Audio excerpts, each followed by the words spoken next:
Assalamualaikum warahmatullahi wabarakatuh. Alhamdulillahi rabbil alamin. Hamdan katsiran thayyiban mubarakan fih kama yuhibbu rabbuna wa yardah. Salatu wassalam ala nabiyyina Muhammadin wa ala alihi wa sahbihi ajma'in, amma ba'd.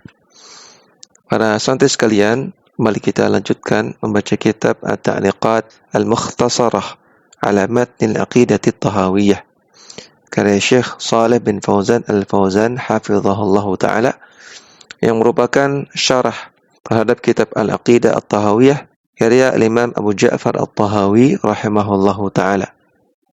Syekh Shalih Al-Fauzan menjelaskan, wa ma'na al-Mustafa al-Mukhtaru.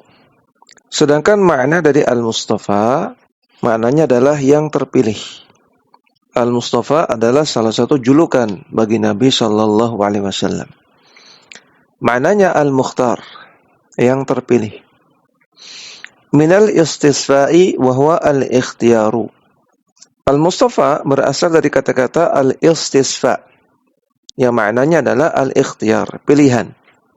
Contohnya dalam firman Allah Ta'ala, وَاذْكُرْ عِبَادَنَا إِبْرَاهِيمَ وَإِسْحَاقَ وَيَعْقُوبَ ulil aidi wal absar.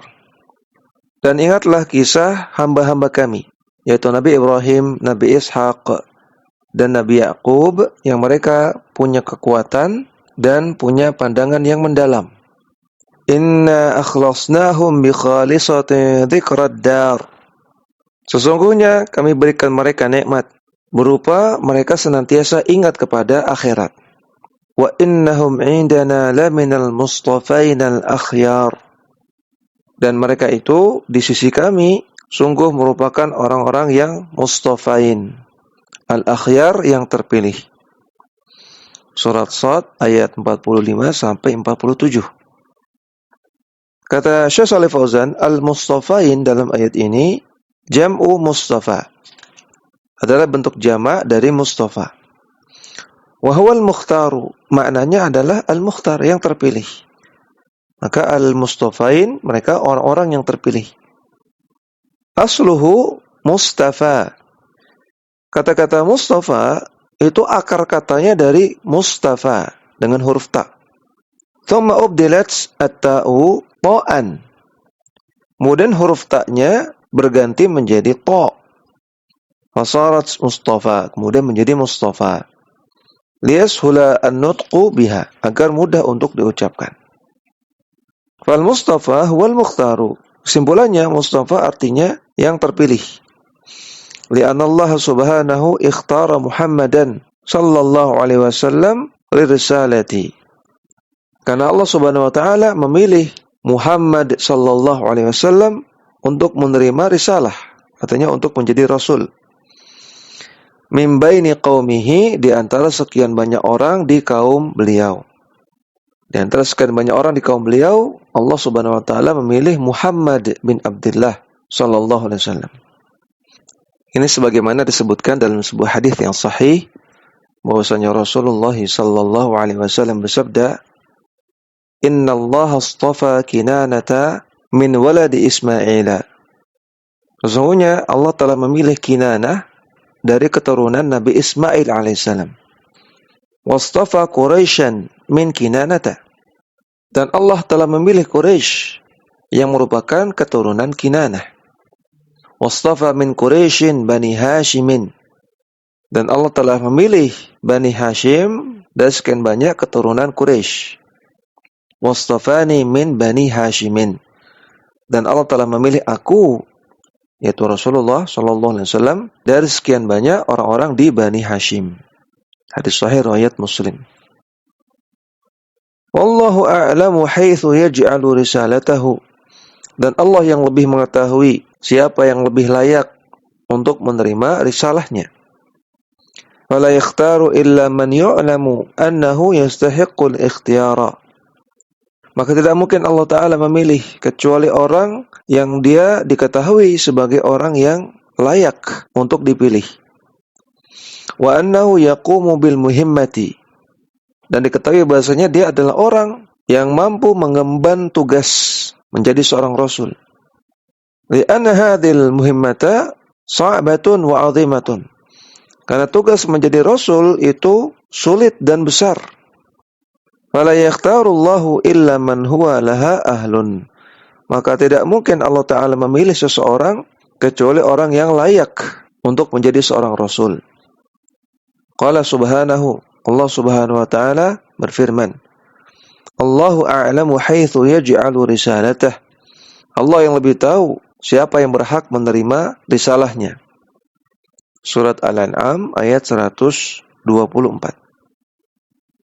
Wal mujtaba bima'na al-mustafa.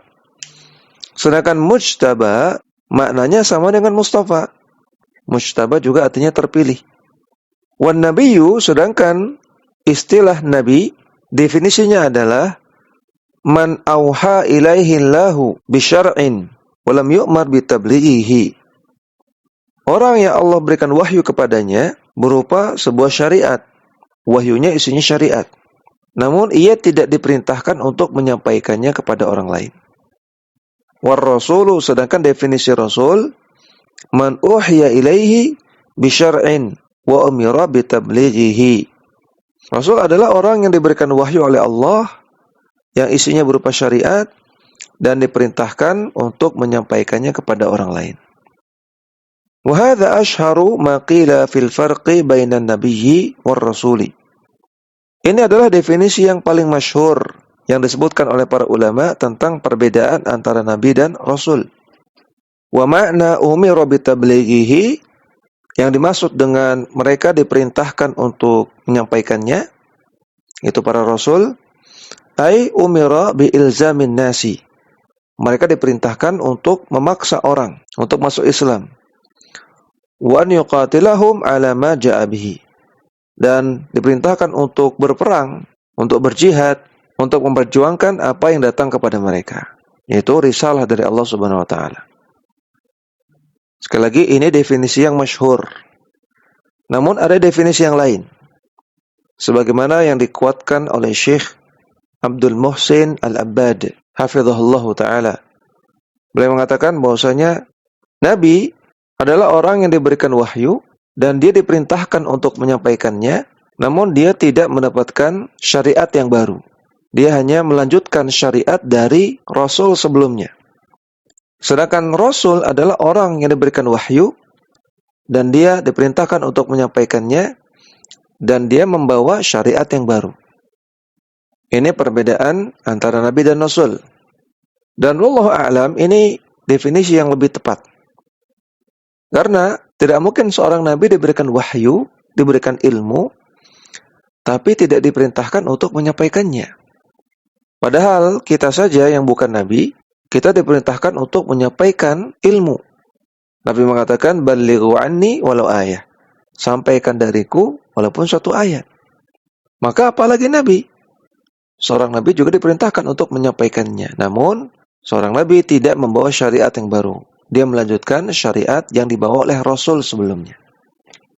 Kemudian kata Syekh Shalih Fauzan, wa kadzalika an-nabiyyu yuha ilaihi wa yad'u ila Allah azza wa jalla. Demikian juga seorang nabi, dia diberikan wahyu dan dia berdakwah, mengajak orang-orang kepada Allah Subhanahu wa taala. Walakin yattabi'u man qablahu minal anbiya'i. Namun nabi ini mengikuti jalan nabi-nabi sebelumnya. Wa yamshi 'ala tariqi man qablahu.